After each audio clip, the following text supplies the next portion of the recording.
May usa ka bata nga hilig kaayo maghimo og parong-parong. Sabot mo parong-parong. Sabi tong gimo og balay-balay daplin sa dagat ba nga ang gamit kay balas. Di ba? For magtao, for magbalay, for mag unsa pa iya, usag-unsa pa pwede nimo porma-pormahon. So kini bataa naghimo siya og porma og balay. Gutangan niya bintana, gutangan niya og pultahan, ato niya every morning niya ginahimo na maghimo siya og parong-parong. Anong matagbuntag man tungod kay sa panahon nga sa pana mo taog mudag ko ang balod mawa pod kay bungkagon man siya, di ba? Bungkagon siya sa dagat o sa balod. So sa sige niyang balik-balik anang sayo sa buntag, napansin siya sa usa ka tigulang og giinglan siya. Gang, anong sige man kag himo anang parong-parong nga sige mangyapon siya gubaon sa balod sa dagat. Tapos tayo. Angon sa kabata ingon siya. Tay, kaning dili ko muhunong sa paghimo og parong-parong matag sayo sa buntag kay dili man pud muhunong ang balod ug guba sa akong gihimo-himo nga parong-parong. Subot pa sabot, murag inana ato ang kinabuhi nato nga kanunay nga pagkatayugon o pagabungkagon sa kining mga problema, mga pagsulay, kawaladon, mga lain-lain na mga unos sa kinabuhi. Pero nasayod ba mo nga ang gugma sa Ginoo wala mohuno sama sa usa ka bata. Bisan og diun sa pa paghapak ang iyahang parong-parong tukuron gayud niya.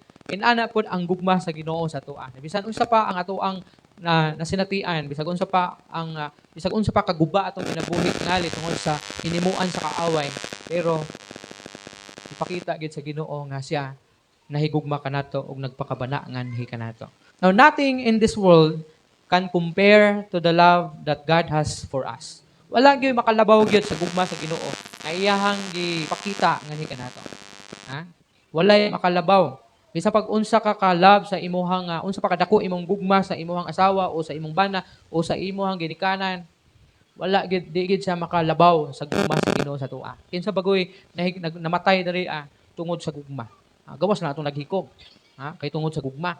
Pero kanang gipakamatyan kaniya tungod sa iyahang gugma kanimo. Only the Lord Jesus Christ, only the Father, no? Only the Father nga mitugot nga mamatay ang anak, and then only the Son, Jesus Christ nga nagpakamatay sa nimo kanako kanatong tanan tungod sa iyang gugma kanato. Ano man? Kay wala gid tay mahimo kung dili gid mamatay si Jesus Christ. Impyerno gid tanan. Now God's love is unmeasurable. Dili siya masukod. Wala, di gid masukod ang gugma sa Ginoo nganhi kanato. Imagine nimo bisag unsa pa nato nimo ka kabuluyagon. Labi natong wala pa ka sa kamot sa Ginoo tingali. Pero tungod kay dili masukod ang gugma sa Ginoo, nakita ka og nahikaplagan ka ni Ginoong Hesus aron imo siyang makaila. As we now carefully dwell in the scripture in Luke chapter 22, ini nagpahinumdom kanato kung unsa gid kadako sa Ginoo kanato ug unsa gyud ang iyahang dako usab nga pagpakabana ngani kanato despite sa atuang pagkamakasasala. Now, it displays sacrifices he had aron lang gyud nga madaog.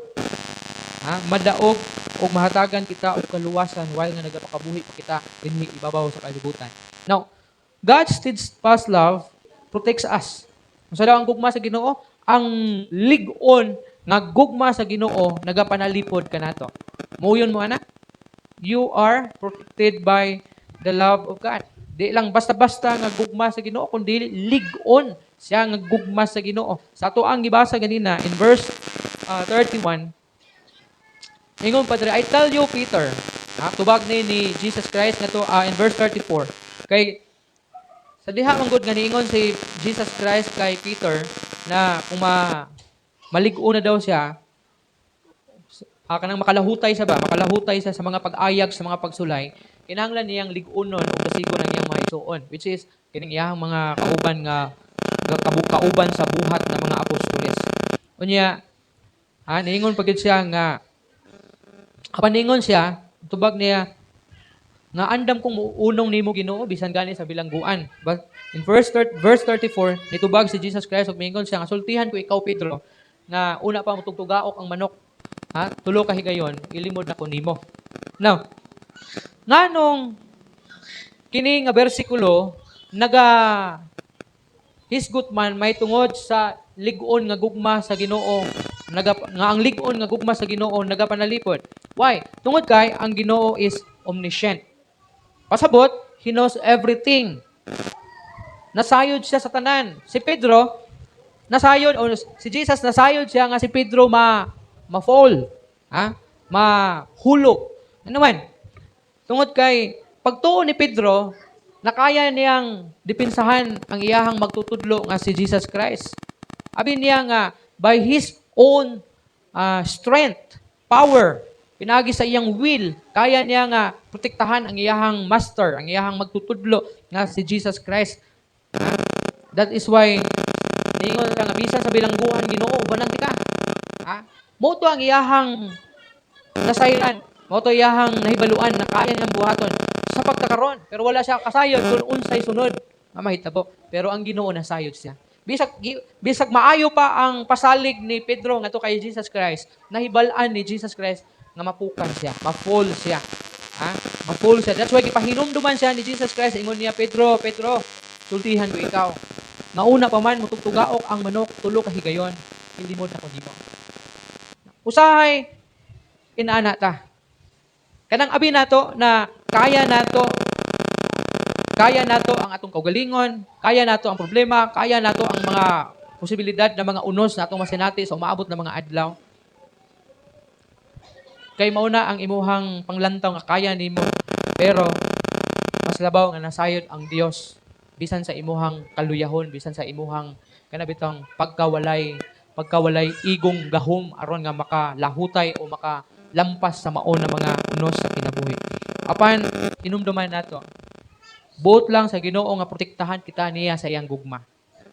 Mao na nga gusto niya nga dili kita mahimong musalig sa ato ang kaugalingon, kusog, kaugalingong plano, kaugalingong kabubuton, kundili atong isalig ang tanan sa Ginoo.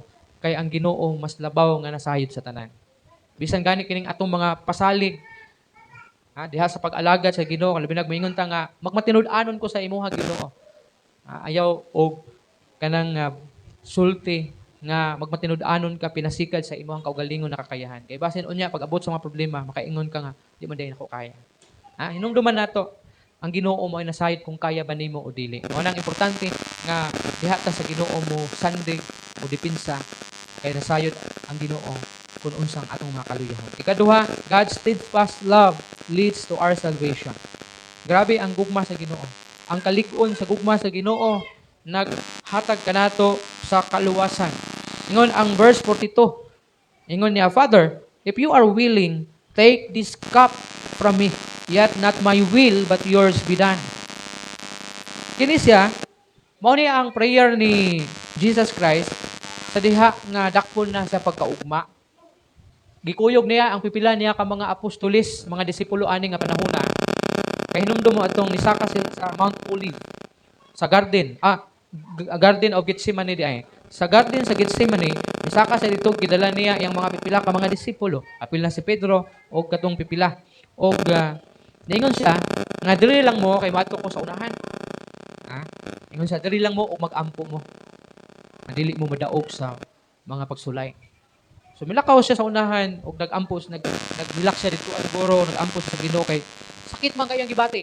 Kaya ani nga panahon niagas ang blood ug ang singot diha sa iyang lawas niya nga mihatag kini og tumang kasakit diha sa iyang gibati niya. Manang nag-pray siya sa Ginoo sa iyang amahan, ingon niya, Father, if you are willing, take this cup from me. Kuha aning sakit na ako, kining kasakit nga akong gibati. Pero dili ang akong kabubuton, apan ang imong kabubuton mao ay matuna. See? Niya human ato kay balik sa ito ni kapag niya yung mga disipulo nga tulog, untang iyang gipukaw. Bangon. Ano matulog man mo diri? Dili mo makahimo pag ampo ubad ka nako bisan og pipila lang ka oras. Imagine mo na pipila ka oras. So malagmit na 2 hours, 3 hours, 4 hours or half day ba to sila dito si Jesus nag-ampo. So sabot na kung gituman ni Jesus Christ ang iyahang gibati nga sakit. Kay sakit man kayo, mingon sa Father, kuhaan yung sakit nga ni kanako. And then isibat dayon siya. Layas ni anhid, atog Amerika ba siguro. Posible wala gid siya mamatay. O di kitang tanan, impyerno tatanan. Kaya man sa mamatay. Pero tungod kay, masinulundon man siya sa iyahang father niya. Ingon niya, kuhaan ning sakit nako pero dili ang akong kabubuton may matuman apan ang imo mo ay matuman. Sinusunod po. Ang kabubuton siyang amahan ang nasunod. Now, Jesus knew what the Father's will was. Kay balo siya unsa ang kabubuton sa amahan. Apan, ang iyahang grabe na pag-antos nakapahagit kaniya. Ha? Imagine nimo. Murag inana ta ba? Kabaluta na unsa gyud ang pagkagamhanan sa Ginoo. Unsa ang mahimo niya nimo. Unsa ang kaya niyang buhaton para pagaanon ang imong gibati nimo. But sometimes madaog siya sa suffering, sa giantos nimo. Usahay mawad-an ka og pagsalig sa Ginoo, maluya ka kay ma-overpower ka sa suffering na imong gibati. Pero hinumdumi na bisag unsa pa man ang imong gibati, labaw ang Ginoo nga nasayod niya ng tanan. Kabalo ang iyang amahan nga kabalo si Jesus Christ nga unsa ang kabubuton sa iyang amahan. Apan ang iyahang grabe nga pag-antos nga iyang giatubang mao'y hinungdan nganong nag-pray siya adto nga Lord Father tuhaan kay sakit na kaayo di na ako makaya. Now Jesus prayed and willingly surrendered to the will of God that lead to the salvation of mankind. Can you imagine?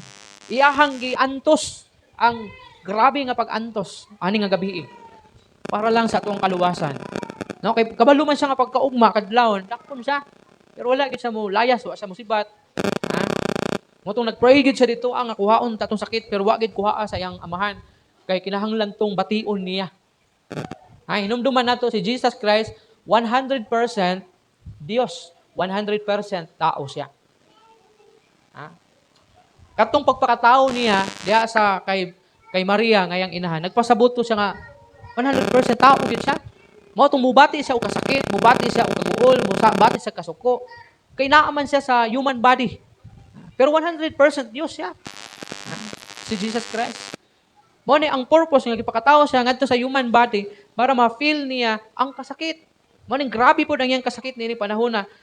Pero nag-ampo siya sa Ginoo, nakuhaon pero apil ang iyang prayer na surrender siya sa kabubuton sa Ginoo. Ug tungod ni ana mao ang imong hinungdan nga ang tanang kaliwatan makaangkon og kaluwasan. Kay kung wala, impyerno tatanan. Mao na kita bisag kaliwala sa sakit natong gibati nato. Mag-pray gyapon ta nga makasunod ta sa kabubuton sa Ginoo. Kay ang sakit natong gibati nato, ang suffering natong giantos nato, mao mo gud ni ang usahay hinungdan nga dili ta makasunod sa kabubuton sa Ginoo. Kay di man ta gusto mag-suffer. Mao na dito musupak kita sa kabubuton sa Ginoo kay kanang nadaog man ta sa kasakit natong gibati. Pero si Jesus lahi. Manasundog ko nato si Jesus. Bisag gusto niya makuha ang iyang gibati nga sakit, pero nagpray gyapon siya nga makasunod siya sa kabubuton sa Ginoo. And lastly, God's steadfast love is sacrificial. In verse 63 to 65 sa ato ang nibasa ganina sa chapter 22. Ingon niya, unya ang mga tawo nga nagbantay kang Hesus mibiay-biay og mibunog kaniya og ilang gitabunan ang iyang mata og gipangutana siya, tagnaa. Kinsa ang misumbag kanimo ug daghan ang mga pulong nga ilang gisulti batok kaniya sa pagpasipala kaniya. No? Grabe ang gugma sa Ginoo. Sacrificial tungod kay giantos niya tanan, limang kadto. Gisumbag siya, gitabunan niyang mata bitaw, nakapiring siya nga wala siya makita niya, nay nisumbag sa iya niya, gipangutana rin siya nga, tagnaa kasi nagsumbag nimo. Di ba, murag insulto siya kay siguro una-una sa katong mga tawo nga nagpalibot siya nga, Ginoo man ka kabalo juga kasi nagsumbag nimo. Sumot kay gihimo. And then naapay mga nadungog niya na mga sakit na mga pinulungan na nagpasipala kaniya. Bisag katong nagbitay na sa cross, imagine nimo, mga pagtamay, mga pagbiay-biay. Ha? Giduslak pa to yang kilid, giputangan pagyud og kining tunok ang iyang ulo. Katong time nga giuhaw siya, nangayo sa tubig, painom sa suka. Oh. Kung kita to, kung ikaw to, adi gid siguro nimo makaya makabutang gid siguro kay. Kung naa gani mo tamay sa imo, makatubag mo gani ka. Kung naa gani mo BIBI nimo, mubalo sig ka. Kung naa gani mo manumbag sa imo, sukol sig ka siguro. Di nimo kaya mo sakripisyo. Pero si Jesus Christ tungod sa iyahang kalig-on sa iyang gugma, kaya niyang musakripisyo. Imagine nimo the guards mock Jesus. Gitamay nila si Jesus Christ. But Jesus endures all the physical and emotional pain. No? Di lang physical nga sakit tong nagian ni Jesus Christ, pero apil lang emotion at nga bahin niya kay mga pagtamay, mga pagbiay-biay, mga pagyaga-yaga kaniya, iyahang gayud nga naangkon ni atong panahon na. Pero iyahang giantos ang tanan tungod sa iyang grabe nga gugma kanimo ug kanako. Kay kung dili tayo inana ka love sa Ginoo, dito siya mo antos eh. Kung di lang kita love sa Ginoo, mo na atong hinumduman, nga love gyud ta sa Ginoo. Kay gi-endure niya to tanan, gidaog niya tanan tungod sa iyang grabe ugma nga ni kanato. Kay kun wa ta niya gihigugma, kung taphaw ra iyang gugma sa tuwa, wala na go eh, ni sibat na. Ha? Because of His great love for us, we experience His grace and mercy. Grabe no? Tungod sa iyahang dako nga gugma nga ni kanato, atong nasinati ug naangkon gayod ang dako niyang grasya ug kaluoy. Ha? Pinaagi mo binagi yung pinaagi sa grasya tungod sa inyong pagtuo kamo naluwas. Grabe ang grace sa Ginoo. Grabe ka graceful ang Ginoo. Bisan unsa nimo kadautan, bisan unsa nato ka buluyagon, bisan unsa atong gihimo nga dili makapahimaya sa Ginoo, but still gihigugma ta sa Ginoo. Ug ang iyang grace walay kinutuban ayang ipakita nga ni kanato. In Romans chapter 5 verse 8 nag-ingon, but God demonstrate His own love for us in this, while we were still sinners, Christ died for us. In Lamentation chapter 3 verse 22 to 23, the steadfast love of the Lord never ceases. Ha? Ang lig-on nga gugma sa Ginoo dili gayon mahanaw. His mercies never come to an end. Ang iyang kaluoy walay katapusan. They are new every morning. Great is your faithfulness. Grabe ang gugma sa Ginoo. Bag-o kini adlaw-adlaw. Ang iyahang o pagkadako sa iyahang pagkamatinud-anon ani kanato. So muna ang mensahe karon pagabihon nga nagahiskot may tungod sa lig-on nga gugma sa Ginoo. So pabilin kita diha sa Ginoo tungod kay ang gugma sa Ginoo nagapanalipod kanato, naghatag kanato kaluwasan o nagsakripisyo tungod lang sa iyang dako nga gugma kanimo kanako o kanatong tanan.